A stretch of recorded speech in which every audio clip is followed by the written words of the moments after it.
All right, we'll move a play, man. Tyrese Haliburton, man. Finna talk about my boy, man. Y'all like to subscribe.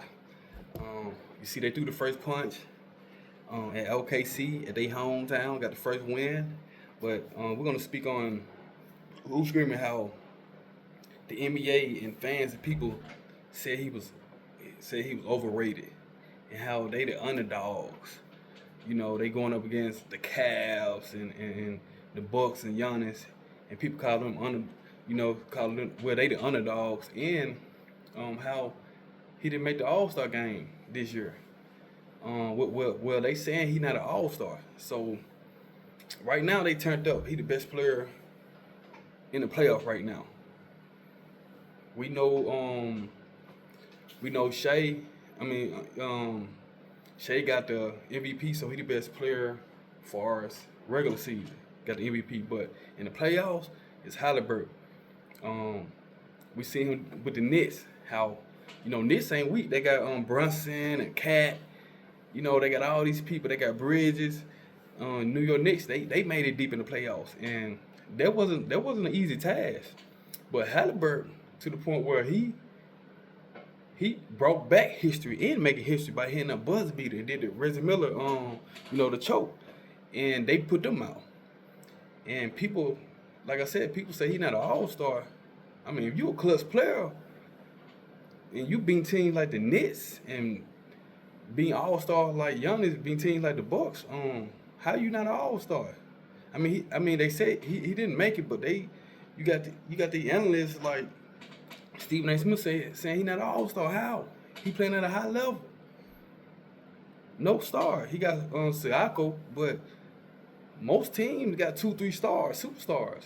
OKC, Indiana, they got like a main star and they got like role players. They may got like an all-star or another star, but they mainly got depth. They got a whole team. But yeah, man, how y'all gonna say he not an all-star? He a superstar. Matter of fact, Stephen A. Smith and all y'all. Then they the underdog because ain't nobody predicted or seen them even being in the finals, let alone the playoffs. So they are the underdogs.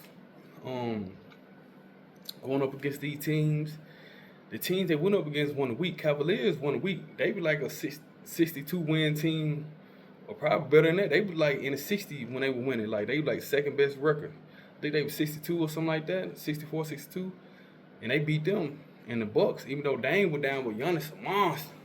They say Giannis the modern day Shaq. A lot of people say Giannis the best player in the league. He most definitely MVP. He got a champion, and to knock off Giannis, like come on, man. Who he got? He got Turner, Evan Turner. He got some players, but going up against these teams, the Knicks, like I said, Cat, like. Come on, Brunson is a monster, man. Superstar. And he beating these teams, he doing clutch shots too. So he most definitely a superstar. Not an all-star, superstar. They most definitely underdog because of the team he got. And look, they made it to the finals. And yeah, man, they doing their thing. They doing their thing. For real. And Brunson, people saying he overrated. I mean, they bringing up what he did on USA team. Of course, he didn't get that much time, but overrated. They saying he overrated, y'all. And like they say, you can't. Most people probably don't even know Haliburton. They probably know him now because of what the show and performance and the stuff he doing now. Like the stuff he doing now, yeah, but you can't even name 5 people on that team. Like the average fan probably don't even know 5 people over there. Let alone the coach and GM. So shout out to the front office. They did a good job. And them boys, I think they gonna win it. Them boys playing with a chip on their shoulder. So y'all continue watch, man. Like and subscribe.